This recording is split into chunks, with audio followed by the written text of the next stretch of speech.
A Bíblia é considerada a palavra divina e eterna, mas você já se perguntou por que ela parou de ser escrita?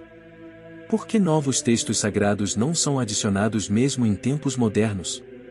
Essa questão nos transporta para uma fascinante jornada pela história, onde escolhas humanas, tradições religiosas e critérios de autoridade moldaram o que conhecemos hoje como escrituras sagradas. Desde os escritos dos profetas judeus até os evangelhos e as cartas de Paulo, o processo de seleção e canonização foi repleto de debates, controvérsias e até exclusões. Mas o que determinou o fim da Bíblia? Quem decidiu o que era digno de fazer parte desse legado eterno? E como diferentes comunidades enxergavam essa coleção de textos? Hoje, vamos explorar as complexas razões por trás do encerramento da escrita bíblica, mergulhando em seus contextos históricos, culturais e espirituais. Prepare-se para desvendar como a Bíblia se consolidou como a obra definitiva de fé, mesmo diante de séculos de questionamentos e mudanças. Afinal, o que determina se uma mensagem é de Deus ou apenas de homens? Enquanto andamos pelas ruas da cidade de Jerusalém, quero saber a sua opinião sobre o tema do vídeo. Deixe nos comentários o que pensa sobre tais acontecimentos. A Bíblia, originalmente, não era um livro único, mas uma coleção de textos escritos em diferentes épocas e contextos. Na tradição judaica, a compilação da Bíblia hebraica, conhecida como Tanakh, foi um processo que levou séculos. Flávio Joséfo, um historiador judeu do primeiro século, é uma das principais fontes sobre como os judeus encaravam suas escrituras. Ele descreveu uma coleção autoritativa de 22 livros, que correspondiam aproximadamente ao que os cristãos chamariam mais tarde de Antigo Testamento. Segundo Joséfo, esses textos eram respeitados porque estavam ligados a uma linhagem de profetas. Livros considerados recentes, como Tobias, Judite e Sabedoria de Siracide, não foram incluídos por ele, pois não se encaixavam nessa tradição profética. Joséfo argumentava ainda que, ao contrário da vasta e contraditória literatura grega, os judeus mantinham uma biblioteca coesa e confiável. Para ele, isso conferia autoridade única às escrituras judaicas, estabelecendo um limite claro para novos acréscimos. No cristianismo, a formação das escrituras seguiu outro caminho. Durante os primeiros anos após a vida de Jesus, os ensinamentos eram transmitidos oralmente. Histórias sobre seus milagres, sermões e sua ressurreição circulavam entre as comunidades. Porém, com o passar do tempo, a tradição oral começou a perder força. A distância temporal e geográfica entre as gerações tornou necessário registrar essas histórias, tanto para preservá-las quanto para evitar distorções. Os primeiros textos escritos foram os evangelhos e as cartas de figuras como Paulo. É importante lembrar que, nesse momento, ninguém imaginava estar criando um Novo Testamento. Paulo, por exemplo, escrevia cartas para orientar comunidades sobre questões práticas e espirituais. Esses documentos ganharam gradativamente importância, especialmente quando as gerações que conheceram Jesus e os apóstolos começaram a desaparecer. Assim, os textos escritos passaram a ser vistos como mais confiáveis e começaram a formar uma base autoritativa para o cristianismo. A consolidação das escrituras cristãs foi um processo demorado e complexo.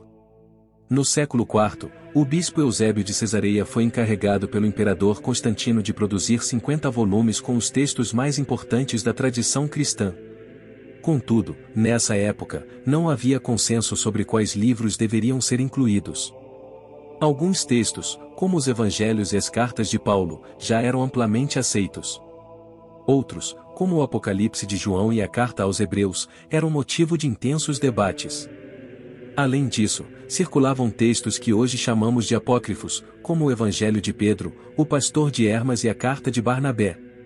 Embora populares em algumas comunidades, esses livros não foram amplamente reconhecidos como inspirados. Essa seleção cuidadosa refletia uma preocupação crescente com a autenticidade e a proximidade histórica dos textos em relação aos eventos narrados. Com o tempo, a ideia de um cânone fechado se consolidou. Um dos motivos principais foi a percepção de que qualquer novo texto estaria distante demais dos tempos de Jesus e dos apóstolos para ser considerado confiável. Isso se tornou um critério rígido onde livros escritos séculos depois já não poderiam reivindicar a mesma autoridade. Por exemplo, obras como o Livro de Mórmon, surgido no século XIX, enfrentaram rejeição exatamente por estarem longe dos eventos originais. Mesmo nos primeiros séculos, textos considerados tardios já sofriam com essa desconfiança. Era comum que autores atribuíssem seus escritos a figuras históricas como apóstolos para tentar legitimar sua inclusão. No entanto, a crítica histórica e teológica rapidamente descartava essas tentativas. Hoje, a Bíblia é vista como uma obra consolidada, mas essa percepção é resultado de séculos de debates e disputas. Cada livro que integra suas páginas passou por um rigoroso processo de avaliação e aceitação pelas comunidades religiosas. A formação do cânone bíblico não foi apenas uma questão de escolha, foi uma declaração de fé sobre quais textos refletiam, de forma mais pura, os ensinamentos de Deus e a história de seu povo. E assim, a Bíblia, como a conhecemos, tornou-se imutável, não porque a história tenha parado, mas porque a autoridade dos textos reconhecidos foi estabelecida de forma tão sólida que qualquer nova adição seria vista como desnecessária ou mesmo herética. Essa história de como um conjunto de escritos se tornou o alicerce espiritual de bilhões é um testemunho do poder da tradição, da memória e da fé. Tais escrituras, em sua forma atual, são resultados de séculos de tradições, debates e decisões baseadas em critérios religiosos e históricos. Elas representam o esforço de comunidades ao longo do tempo para preservar textos considerados fundamentais sobre Deus, os profetas e a vida de Jesus. O encerramento de sua composição não diminuiu sua importância, ao contrário, consolidou sua posição como um marco cultural, espiritual e histórico. Sua estabilidade reflete um legado que permanece relevante, oferecendo inspiração e reflexão às gerações que a consultam. Aqui estão os principais pontos discutidos no vídeo.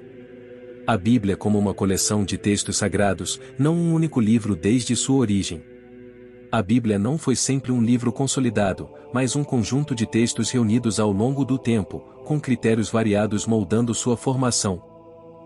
O encerramento da escrita na Bíblia hebraica e a autoridade dos profetas. Entre os judeus, a coleção foi fechada com base na linhagem profética, enquanto textos mais recentes, como os apócrifos, não foram reconhecidos como inspirados. A transição da oralidade para a escrita no cristianismo primitivo. No cristianismo, a tradição oral sobre Jesus deu lugar aos registros escritos, como os evangelhos e as cartas de Paulo, que gradualmente ganharam autoridade. O processo gradual de canonização e as disputas em torno dos textos. O Novo Testamento levou séculos para ser definido, com debates intensos sobre quais textos seriam aceitos, refletindo um longo caminho de organização e seleção. O papel da distância histórica e espiritual no fechamento do cânone. Com o passar do tempo, textos mais recentes foram vistos como distantes demais para serem autoritativos, estabelecendo o fim do cânone como conhecemos hoje. Qual descoberta histórica mais te fascina? Conta aqui nos comentários. Se você gostou desse vídeo, não esqueça de curtir, se inscrever no canal e ativar o sininho para não perder os próximos conteúdos. Isso ajuda muito na divulgação do nosso trabalho. Se você conhece alguém que se interessa por arqueologia ou história, compartilhe este vídeo com essa pessoa. Vamos juntos espalhar conhecimento.